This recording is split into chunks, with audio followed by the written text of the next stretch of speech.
بسم اللہ الرحمن الرحیم۔ السلام علیکم۔ کالا جادو بائی ایم اے راحت کا آج ہم چوتھا ایپیسوڈ ریکارڈ کریں گے۔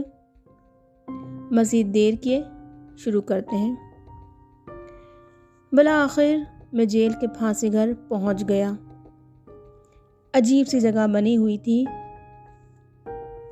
مجھے سیڑھیاں چڑھائی گئیں، پھر میری آنکھوں پر کپڑا چڑھایا گیا۔ مجسٹریٹ، جیلر اور ڈاکٹر وغیرہ سب موجود تھے۔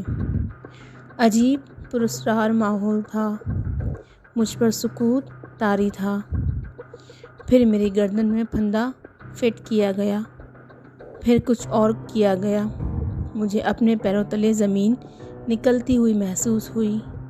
پھر یوں لگا جیسے کوئی نرم چیز میرے پیروں کے نیچے آ گئی ہو، کسی نے مجھے نیچے گرنے سے روک لیا ہو۔ پھر ایک دھواں سا میرے اوپر چھا گیا اور دو ہاتھوں نے میری گردن سے پھندا نکال لیا۔ عجیب سا شور سنائی دیا، بھاگ دوڑ ہونے لگی۔ کسی نادیدہ ہاتھ نے میری کلائی پکڑی اور دوڑانے لگا۔ میں بے اختیار قدم اٹھا رہا تھا، بلکہ یہ کہا جائے تو غلط نہیں ہوگا کہ میں گھسٹ رہا تھا۔ پھر جیل کا دروازہ نظر آیا اور پھر دروازے پہ کھڑے سنتری ادھر ادھر لڑھک گئے۔ ان کے ہاتھوں سے بندوقیں گر گئی تھیں۔ کسی نے ذیلی دروازہ کھولا اور مجھے باہر نکال لایا۔ جیل کے دروازے سے کچھ فاصلے پر املی کا ایک درخت نظر آ رہا تھا جو بہت گھنا تھا اور اس کی موٹی موٹی شاخیں دور تک پھیلی ہوئی تھیں۔ مجھے یوں لگا جیسے کسی نے مجھے اٹھا کر ایک موٹی سی شاخ پر بٹھا دیا ہو۔ میرا سانس پھول رہا تھا، حالت خراب ہو رہی تھی۔ پھر اچانک میرے سر سے کوئی چیز لگی۔ دو پاؤں تھے جو لمبے ہوتے جا رہے تھے۔ پھر وہ اسی شاخ سے آ ٹکے جس پر میں بیٹھا ہوا تھا، اور اس کے بعد ایک جسم بھی اس شاخ پر آ گیا۔ یہ کہنا بیکار ہے کہ میں اسے پہچانتا نہیں تھا۔ وہی منحوس چہرہ میرے سامنے تھا اور وہی شیطانی مسکراہٹ اس کے ہونٹوں پر تھی۔ کیسی رہی میاں جی؟ بچ گئے پھانسی سے تم؟ میری قوت گویائی ختم ہو گئی تھی۔ پورا جسم لرز رہا تھا۔ یہ سب کچھ خواب نہیں تھا۔ زندگی ختم ہو گئی تھی میری۔ سب کچھ ہو گیا تھا، پورے ہوش و حواس کے عالم میں ہوا تھا، مگر میں بچ گیا تھا۔ میں زندہ ہوں، اس نے کہا، اور اب آگے تمہیں بچنا ہے میاں جی، پھانسی دینے والی مصیبت میں پڑ گئے ہیں۔ ساری جیل میں تمہیں ڈھونڈتے پھر رہے ہیں۔ جاؤ گے ان کے پاس؟ میں خشک ہونٹوں پر زبان پھیر کر رہ گیا۔ اس نے ایک طرف اشارہ کرتے ہوئے کہا، ادھر دیکھو، تمہارے گھر والے تمہاری لاش لینے آئے ہیں۔ سارے کریا کرم کا بندوبست کر لیا ہے انہوں نے۔ سنو میاں جی، اور کچھ نہیں کہیں گے تم سے۔ ہمیں اتنا کہنا ہے کہ ایک دن تمہیں ہمارا یہ کام کرنا پڑے گا۔ خود آؤ گے چل کر ہمارے پاس، ہم سے رو رو کر کہو گے، مہاراج ہم تمہیں پھاگن کے دوارے لے چلنے کے لیے تیار ہیں۔ آؤ ہمارے ساتھ چلو۔ جب تک تم ہمارا یہ کام نہ کرو گے ایسے ہی در بدر پھرتے رہو گے۔ جہاں جاؤ گے مصیبت تمہارے ساتھ ہوگی، جہاں ٹکو گے وہاں والے بھی مصیبت میں پھنس جائیں گے۔ کوئی تمہیں ساتھ رکھنے کو تیار نہ ہوگا۔ سب تم سے پناہ مانگیں گے اور پناہ تمہیں کہیں نہیں ملے گی۔ پناہ تمہیں کہاں ملے گی؟ ہمارے پاس آ کر۔ ہمارا کام کر کے کا سمجھے ہمارا کام ہی تھا۔ ہم تمہاری جان بچا کر یہاں تک لے آئے۔ روشنی میں نیچے اترے تو دھر لیے جاؤ گے۔ رات کو اترنا اور گھر چلے جانا اور پھر سوچنا کا، سمجھے؟ وہ اچانک میرے سامنے سے غائب ہو گیا۔ میں پتھرایا ہوا تھا، ہاتھ پاؤں سن تھے، اپنا بدن اپنا لگتا ہی نہیں تھا، اور اپنا وجود اپنا تھا بھی کہاں۔ مجھے تو سزائے موت ہو چکی تھی۔ جیل کی دنیا بھی یہ اپنی نوعیت کا پہلا ہی واقعہ ہوگا۔ اس سے پہلے بھلا ایسا کہاں ہوا ہوگا؟ مگر کچھ احساس تو دوسرے لوگوں کو بھی ہوا ہوگا۔ اب تو سوچا جائے گا کہ میں بے گناہ تھا، کسی پراسرار جال میں پھنسا ہوا تھا۔ اگر ایسا نہ ہوتا تو یہ کیسے ہوتا؟ ضمیر الدین صاحب نے یہ حوالے دیے تھے، مگر وکیل سرکار نے ان باتوں کا خوب مذاق اڑایا تھا۔ ضمیر الدین صاحب کے بارے میں نازیبہ جملے ادا کیے گئے تھے۔ اس نے کہا تھا، دوسرا قتل صرف اس لیے کیا گیا ہے جناب والا کہ ملزم خود کو دماغی مریض ظاہر کرنا چاہتا ہے۔ اس نے صرف اس بات کا یقین دلانے کے لیے ایک انسان کی جان لے لی۔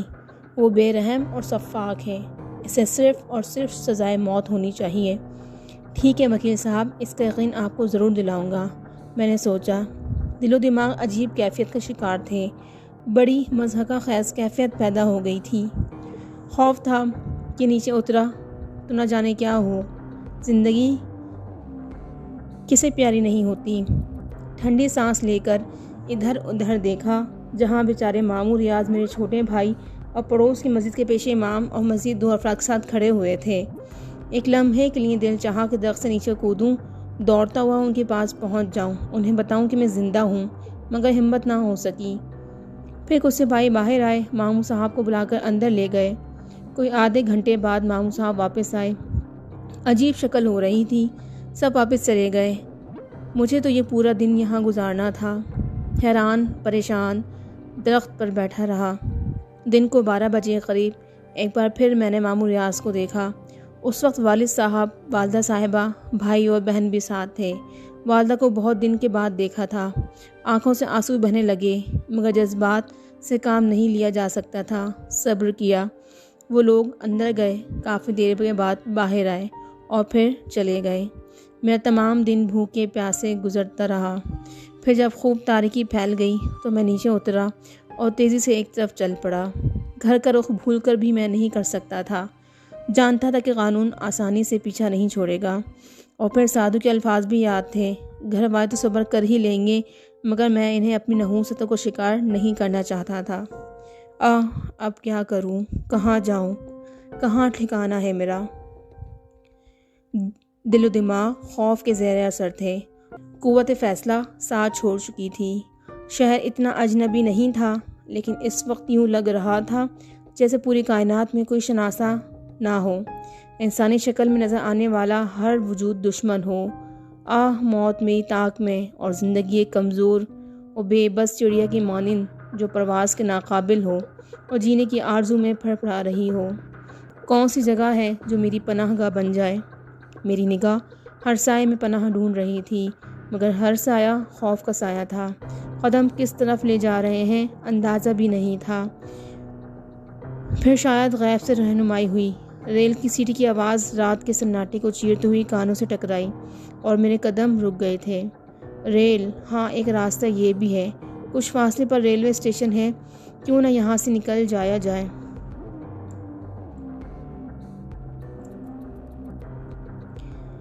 یہ شہر چھوڑ دیا جائے، ہو سکتا ہے یہاں سے دور جا کر زندگی کی آس بندھے۔ قدم پھر آگے بڑھے، رفتار تیز ہو گئی، دماغ پر نیند جیسی کیفیت طاری تھی۔ اسی عالم میں اسٹیشن پہ پہنچا، بہت سی چیزوں کا احساس بھی نہ ہو سکا، بس ریل کے آگے بڑھنے کے جھٹکے سے جیسے آنکھ کھل گئی ہو۔ میں نے آنکھیں پھاڑ پھاڑ کر ارد گرد کے مناظر دیکھے۔ کھڑکی سے باہر روشنیاں رنگ رہی تھیں، اندر ملگے بلب ان مسافروں کو نمایاں کر رہے تھے جو کہیں دور سے آ رہے تھے اور دور جا رہے تھے۔ سب کے سب میری طرح نیند کے سحر میں ڈوبے ہوئے، نہ جانے میں کیسے ان کے درمیان آیا تھا اور انہوں نے مجھے کیسی نگاہوں سے دیکھا تھا۔ روشنیوں کے دوڑنے کی تیز رفتار تیز ہو گئی، یوں لگتا تھا جیسے انہیں اندھیرے کا خوف ہو اور وہ اسے جان بچانے کے لیے بھاگ رہی ہوں۔ کہیں پھر اندھیرا تمام روشنیوں کو کھا گیا اور کھڑکی سے باہر گھور تاریکی کے سوا کچھ نہ رہا۔ میں نے اس اندھیرے سے خوفزدہ ہو کر آنکھیں بند کر لیں، لیکن جو ہی پلکیں جڑیں میری اختیار سے باہر ہو گئیں۔ کوشش کے باوجود آنکھیں نہ کھلیں۔ ذہن نے سوچوں گرفت سے آزادی کی جد و جہد کی اور اس کے حصول میں کامیاب ہو گیا۔ سارا بدن خوشگوار احساس کے ساتھ سو گیا، اور نیند کی یہ عنایت اس وقت تک قائم رہی جب تک اجالے کے شہنشاہ نے تاریکیوں کو ملیامیٹ نہ کر دیا۔ باہر روشنی دوڑ رہی تھی اور ٹرین پٹریاں بدل رہی تھی۔ آبادی کے آثار نظر آ رہے تھے۔ غالباً ٹرین کسی اسٹیشن سے گزری تھی۔ لوگ جاگ گئے اور میں سنبھل کر بیٹھ گیا۔ رات بھر کا سفر طے ہو چکا تھا۔ اور میں نہ جانے کتنی دور نکل آیا تھا۔ بہت کچھ پیچھے رہ گیا تھا۔ کیا میری مشکلات کا خاتمہ ہو سکتا ہے؟ کیا مجھے ایک پرسکون زندگی دوبارہ مل سکتی ہے؟ دل نے خود ہی جواب دیا، ناممکن ہے۔ میں اپنے گناہوں کا پھل پا رہا ہوں۔ میں فطرت سے انحراف کا مجرم ہوں۔ وہ منحوس سادھو میرا پیچھا کہاں چھوڑے گا؟ اس نے مجھے سکون کی دنیا سے بہت دور لا پھینکا ہے۔ میں ایک ایسا مجرم ہوں جو پھانسی کے تختے سے اتر بھاگا ہے۔ نہ جانے قانون کے رکھوالوں نے میرے فرار کا کیا جواز پیدا کیا ہوگا، لیکن یہ ایک سچ ہے کہ قانون چپے چپے پر مجھے تلاش کر رہا ہوگا۔ اپنے گھر واپس نہ جا کر میں نے بہترین فیصلہ کیا تھا۔ وہ لوگ میری وجہ سے بدترین مصیبتوں کا شکار ہو سکتے تھے۔ اب ایک یہی غم رہے گا انہیں کہ میں ان کے درمیان نہیں ہوں۔ دفعتاً مجھے ایک اور خیال آیا اور میرے رونگٹے کھڑے ہو گئے۔ میں ریل میں سفر کر رہا ہوں، بغیر ٹکٹ ہوں۔ رات تو گزر گئی، صبح کو ٹکٹ چیکر ضرور آئے گا۔ میرے پاس ٹکٹ بنوانے کے لیے پیسے بھی نہیں ہیں۔ نتیجے میں مجھے پولیس کے حوالے کر دیا جائے گا اور وہاں یہ بھی انکشاف ہو سکتا ہے کہ میں دراصل ایک مفعور مجرم ہوں۔ پہلے اس انداز میں نہیں سوچا تھا، مگر اب اس خیال سے دل بیٹھنے لگا تھا۔ اس کا کیا حل ہو سکتا ہے؟ صرف ایک، وہ یہ کہ میں خود ٹرین چھوڑ دوں، مگر کیسے چلتی ٹرین سے اترا تو نہیں جا سکتا۔ جلدی کوئی اسٹیشن آ جائے۔ ابھی صحیح طور پر صبح نہیں ہوئی ہے۔ اسٹیشن سے باہر نکلنے کا موقع مل جائے گا۔ جگہ کوئی بھی ہو، مجھے کیا لینا ہے؟ سر چھپانے کا ٹھکانہ چاہیے۔ امید بھری نگاہوں سے باہر دیکھنے لگا۔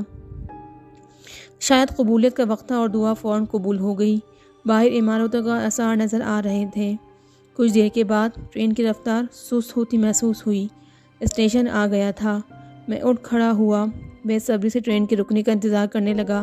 پھر عامل پور کا بورڈ نظر آیا۔ مجھے اس جگہ کے بارے میں کچھ معلوم نہیں تھا۔ میرے لیے کیا برا تھا، جو ہی ٹرین رکی میں جلدی سے نیچے اتر گیا۔ ابھی پلیٹ فارم پر قدم رکھے ہی تھے کہ عقب سے کوئی میرے پاس آ گیا۔ مجھے اپنے شانے پر ایک ہاتھ محسوس ہوا اور میرا رنگ پیلا ہو گیا۔ تبھی ایک سرگوشی ابھری۔ سرفراز! نہ جانے کس طرح کی گردن گھومی تھی، لیکن حالت بے حد خراب ہو گئی تھی۔ آنکھوں کے سامنے ایک چہرہ ابھرا، پروقار نسوانی چہرہ، خاتون کی عمر 45 سال کے قریب ہوگی۔ آنکھیں گہری سیاہ اور بڑی بڑی تھیں، رنگ سفید۔ ایک عجیب سا چہرہ تھا جسے میں دیکھتا رہ گیا۔ میری قوت گویائی تو ختم ہی ہو گئی تھی۔ خاتون نے آگے بڑھ کر میری کلائی پکڑ لی اور بولی، صرف میں ہی تھی سرفراز، جسے پورا یقین تھا کہ ایک دن تم ضرور واپس آ جاؤ گے۔ میرے بچے، غلطیاں بھی ہو جاتی ہیں، معاف بھی کر دی جاتی ہیں۔ ابا جان آ رہے تھے، ہم لوگ انہیں اسٹیشن لینے آئے تھے۔ دیکھو وہ سارے لوگ بابا جان کو اتار رہے ہیں۔ خاتون نے انگلی سے ایک فرسٹ کلاس کمپارٹمنٹ کی طرف اشارہ کرتے ہوئے کہا، پھر بولی، ان میں سے کسی کو بھی یہ پتہ نہیں کہ ہمیں دوہری خوشیاں مل رہی ہیں۔ خاتون کی آواز رن گئی۔ مجھ کم بخت نے ایک بار پھر انہیں اپنے بارے میں کچھ بتانا چاہا، لیکن آواز نہ جانے کہاں گم ہو گئی۔ خاتون پھر بولی، آؤ سرفراز، آؤ، براہ کرم آؤ۔ ابا جان بہت ضعیف ہو گئے ہیں، بہت دن کے بعد آئے ہیں۔ وہ سب تمہیں دیکھیں گے تو حیران رہ جائیں گے۔ کچھ ایسا انداز تھا ان کا کہ میرے قدم خود بخود ان کے ساتھ ساتھ آگے بڑھ گئے۔ انہوں نے اس طرح میری کلائی پکڑی ہوئی تھی جیسے میں بھاگ جاؤں گا، اور پھر وہ مجھے لیے ہوئے اس جگہ پہنچ گئی جہاں سب ایک بزرگ کو گھیرے ہوئے تھے اور معمر بزرگ ایک ایک کو گلے سے لپٹا رہے تھے۔ پھر انہوں نے کہا، ریحانہ، ریحانہ کہاں ہے؟ کیا وہ نہیں آئی؟ جواب میں معمر خاتون آگے بڑھی اور اس وقت وہ سب میری جانب متوجہ ہو گئے۔ پھر ایک نوجوان لڑکی کی چیختی ہوئی آواز ابھری، ارے سرفراز بھائی، سرفراز بھائی! اور اس کے بعد وہ سارے کے سارے مجھ پر حملہ آور ہو گئے۔ میں بھلا ان سب سے مقابلہ کیسے کر سکتا تھا؟ میرا چہرہ ان کی غلط فہمی کو رفع کرنے کی کوشش کر رہا تھا۔ اب بھلا کون سننے والا تھا؟ ایک عجیب ہنگامہ برپا ہو گیا۔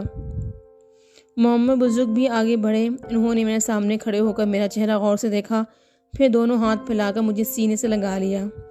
تو سرفراز میاں، تم آخر آ ہی گئے۔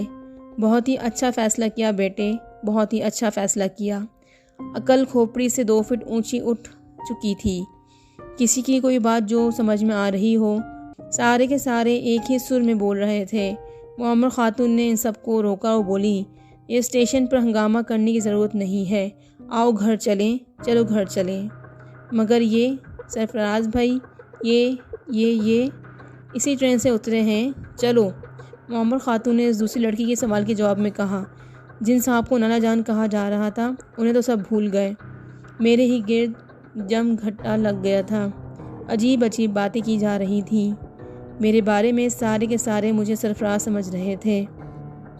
نہ جانے کیوں انہیں اس قدر شدید غلط فہمی ہوئی تھی، لیکن میرے حق میں فی الوقت یہ بہتر تھا، کیونکہ اس غول میں بآسانی اسٹیشن کے گیٹ سے باہر نکل آیا تھا۔ ٹکٹ چیکر بھی لاپرواہ سا آدمی تھا، اس نے گنتی بھی نہیں کی۔ بہرحال ایک طرف سے کبھی عارضی طور پر یہ سہارا مل گیا تھا۔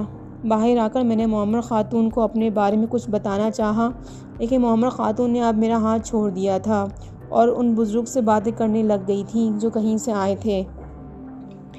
بعد میں نے ان لڑکیوں اور ان کے ساتھ موجود لڑکوں کو سمجھانا چاہا۔ سنیے بھائی صاحب، میں نے ایک نوجوان کو مخاطب کیا اور وہ مسکرا کر مجھے دیکھنے لگا، پھر بولا، آپ سے تو ایسی کشتیاں ہوں گی کہ پٹخنیوں پر پٹخنیاں دی جائیں گی۔ سرفراز بھائی، آپ نے ہم سب کو زندہ درگور کر دیا تھا۔ آپ سوچ بھی نہیں سکتے تھے کہ ہم لوگوں پر کیا گزر چکی ہے۔ میں کچھ کہنا چاہتا ہوں۔ ارے تو کیا یہی کہیں گے گھر نہیں چلنا ہے؟ سنیے، آپ کو غلط فہمی ہو رہی ہے، میں سرفراز نہیں ہوں۔ آپ کو بہت بڑی غلط فہمی ہو رہی ہے، بعد میں آپ مجھے مورد الزام ٹھہرائیں گے۔ سنا؟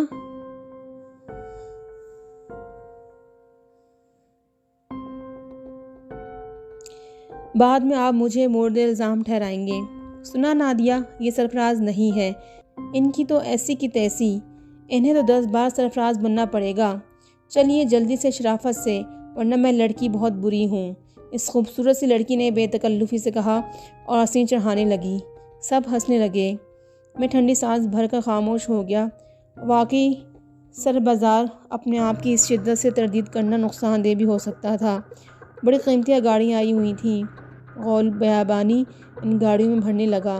اسی لڑکی نے، جس کا نام نادیہ لیا گیا تھا، ایک نوجوان سے کہا، آپ نے ان کے الفاظ سن لیے شاکر بھائی، ذرا ہوشیار رہیں، خطرہ ہے۔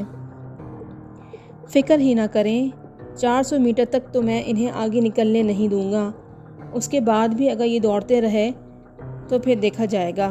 جس شخص کو شاکر کے نام سے پکارا گیا تھا اس نے کہا، اور ایک بار پھر سب ہنسنے لگے۔ کوئی میری بات سننے کو تیار نہیں تھا۔ ایسی شدید غلط فہمی ہوئی تھی مجھے کہ میں خود بھی حیران تھا، لیکن اس غلط فہمی سے مجھے کوئی خوشی نہیں تھی۔ کوئی دوسرا موقع ہوتا تو اب میں اتنا گیا گزرا بھی نہیں تھا کہ اس غلط فہمی سے لطف اندوز نہ ہوتا، لیکن مجھ پر تو زندگی ہی کٹھن ہو گئی تھی۔ میں تو مصیبتوں کا مارا تھا، بھلا اس ماحول سے، ان الفاظ سے کیا لطف اندوز ہوتا؟ بس دل تھا کہ مائع درد کے پھٹا جا رہا تھا اور ذہن طرح طرح کے خیالات کا شکار ہو رہا تھا۔ گاڑیاں جس عمارت میں داخل ہوئیں اسے دیکھ کر مجھے اندازہ ہو گیا کہ نہایت خوشحال لوگ ہیں اور بڑی اچھی حیثیت کے مالک ہیں۔ کاش ان لوگوں سے ایک واقعی میرا کوئی تعلق ہوتا، چاہتا تو جھوٹ بول کر ان کے درمیان اپنی جگہ بنا سکتا تھا، لیکن دل یہ بھی گوار نہیں کر رہا تھا اور میں جھوٹ بول کر ایک اور گناہ نہیں کرنا چاہتا تھا۔ ویسے ہی زندگی بری طرح گناہوں کے بوجھ سے دبی ہوئی تھی اور اس کا پورا صلہ بھگت رہا تھا۔ یہاں پہنچنے کے بعد تمام لوگ نیچے اتر گئے۔ معمر خاتون بزرگ کے ساتھ نیچے اتری تھیں، لیکن ان کی توجہ ان بزرگ سے زیادہ مجھ پر تھی۔ رکی اور میرے قریب آنے کا انتظار کرنے لگی۔ لڑکے لڑکیوں غول مجھے ان کے پاس لے گیا۔ معمر خاتون نے میرا بازو پکڑتے ہوئے کہا، کیا حلیہ بنا لیا ہے تم نے اپنا سرفراز؟ زندگی کھونے پر تلے ہوئے تھے، میں جانتی تھی، مجھے یقین تھا کہ تم واپس آ جاؤ گے، لیکن بیٹے بڑائی اس میں ہے، اور پھر شاید تمہیں علم ہو کہ وہ نہ رہے جن سے تمہیں اختلاف پیدا ہو گیا تھا۔ کیا تمہیں علم ہے کہ رحمان صاحب کا انتقال ہو گیا؟ میری گردن بلا وجہ ہی نفی میں ہل گئی تھی۔ ہاں، ہم بے سہارا ہو گئے ہیں سرفراز، اب ہم بے سہارا ہو گئے ہیں، ہمارے سر سے سائبان سرک گیا ہے، اور اب معمر خاتون کی آواز گلوگیر ہو گئی۔ معمر بزرگ بھی میرے قریب پہنچ کر کہا، چلو سرفراز میاں، تم بے شک بڑے ہو اور اب تو تمہیں اس خاندان کی سرپرستی کرنی ہے، بڑی ذمہ داریاں عائد ہو گئی ہیں۔ نہ جانے کہاں کہاں مارے مارے پھرتے رہے ہو۔ ہم سب لوگ اندر داخل ہو گئے۔ خاتون نے ایک لڑکی کو حکم دیا کہ میرا لباس وغیرہ تیار کرے اور مجھے غسل خانے میں پہنچا دے۔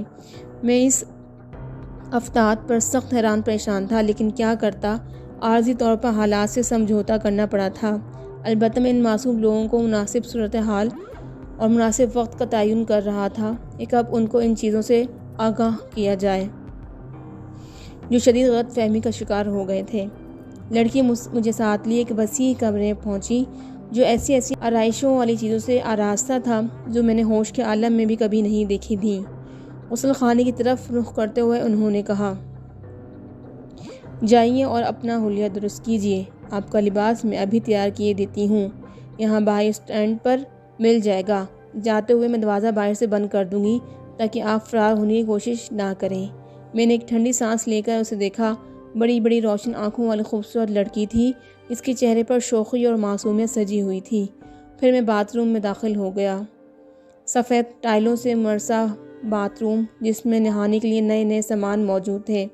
مجھے ان تمام چیزوں سے لطف اندوز ہونے کا حق نہیں تھا، لیکن یہاں بھی تقدیر کے اس فیصلے پر شاکر ہو گیا جو عارضی طور پر میرے لیے کیا گیا تھا۔ دل یہ سوچ کر کم از کم مطمئن تھا کہ میں لوگوں کو دھوکہ دینے کا ارادہ نہیں رکھتا، بلکہ میں نے جس حد تک بھی ممکن ہو سکا اس بات کی تردید کی تھی کہ میں سرفراز ہوں۔ غسل کیا، شیو کا سامان بھی موجود تھا، دل چاہا کر شیو کر لوں، چنانچہ یہ بھی کر لیا میں نے، اور جب باہر نکلا تو میرا لباس رکھا ہوا تھا۔ یہ حیران کن بات تھی، یہ لباس بھی میرے جسم پر بالکل درست تھا، سلک کا کرتا اور سلک کا ہی پاجامہ، یہاں تک کہ جو سلیم شاہی جوتے میرے لیے رکھے گئے تھے وہ بھی میرے پاؤں پر فٹ آئے تھے۔ اس حیران کن اتفاق پر ہنسی بھی آ رہی تھی۔ ہو سکتا ہے سرفراز بالکل میرا جیسا ہی ہو، ورنہ اس قدر شدید غلط فہمی اور وہ بھی اتنے بہت سے افراد کو ممکن نہیں ہو سکتی تھی۔ لیکن دل کے گوشوں میں ایک اور خوف کا تصور بھی ابھر رہا تھا، کہیں یہ بھی اس کا بخت منحوس شیطان کی چال نہ ہو جس نے مجھے اطلاع دی تھی کہ میں کہیں بھی سکھ کی سانس نہیں لے سکوں گا، بلکہ جہاں بھی جاؤں گا اس کی نحوست میرا تعاقب کرتی رہے گی۔ دل کو یہ سوچ کر سمجھایا کہ جو کچھ ہونا ہے وہ تو ہوگا ہی، میں اپنے طور پر مدافعت نہیں کر سکتا اور نہ ہی میرے اندر اتنی قوتیں چھپی ہوئی ہیں، چنانچہ اب خوف کے عالم میں مرنے سے کیا فائدہ۔ ہاں، اپنے طور پر میں کوئی ایسا کام نہیں کروں گا جس سے میرا گناہ شدید سے شدید تر ہو جائے۔ جو کچھ کیا تھا، اس کے صلے میں جو کچھ بھگت رہا تھا، بس اس سے زیادہ میری اندر ہمت نہیں تھی۔ اب تو میں کمرہ امتحان میں تھا اور اپنی تقدیر پر شاکر تھا۔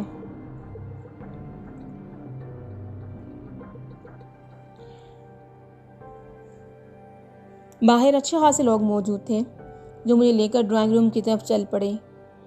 ٹیبل پر ناشتے کا سامان موجود تھا اور کمرے میں تقریباً تمام ہی اہل خانہ موجود تھے۔ معمر خاتون مسلسل میری خاطرداری کر رہی تھیں اور معمر بزرگ بھی لڑکے لڑکیاں میرے اوپر ایک آدھ فکرہ چست کر دیتے تھے اور کمرے کا ماحول خوشگوار ہو جاتا تھا۔ خاتون نے کئی بار لڑکیوں اور لڑکوں کو ڈانٹ بھی پلائی تھی کہ بہت زیادہ باتیں نہ کریں اور میرے مزاج کا خیال رکھیں۔ میں دل ہی دل میں ہنس رہا تھا کہ واہ، میں اور میرا مزاج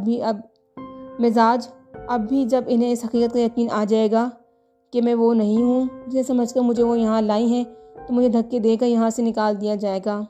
دنیا کا یہی انداز ہے اور دنیا اسی انداز میں جیتی ہے۔ ناشتے کے بعد معمر خاتون نے کہا، ابا میاں مجھے اجازت دیں تو میں تھوڑی دیر سرفراز سے باتیں کر لوں۔ ہاں ہاں، کیوں نہیں، اور میں بھی اب سونا چاہتا ہوں، سفر سے تھک گیا ہوں، تم اطمینان سے باتیں کر لو۔ آؤ سرفراز، میرے کمرے میں چلو، معمر خاتون نے کہا، اور میں خاموشی اور سعادت مندی سے ان کے ساتھ چل پڑا۔ وہ مجھے ایک خوبصورت کمرے میں لے آئیں۔ اندر پہنچ کر انہوں نے دروازہ بند کر لیا اور پھر ایک کونے کی طرف اشارہ کر کے بولی، بیٹھ جاؤ بیٹھ جاؤ۔ میں خاموشی سے بیٹھ گیا۔ وہ خود بھی میرے سامنے والے صوفے پر بیٹھ گئی۔ پھر انہوں نے کہا، سرفراز بیٹے، زندگی میں نہ جانے کیا کیا اونچ نیچ ہوتی رہتی ہے۔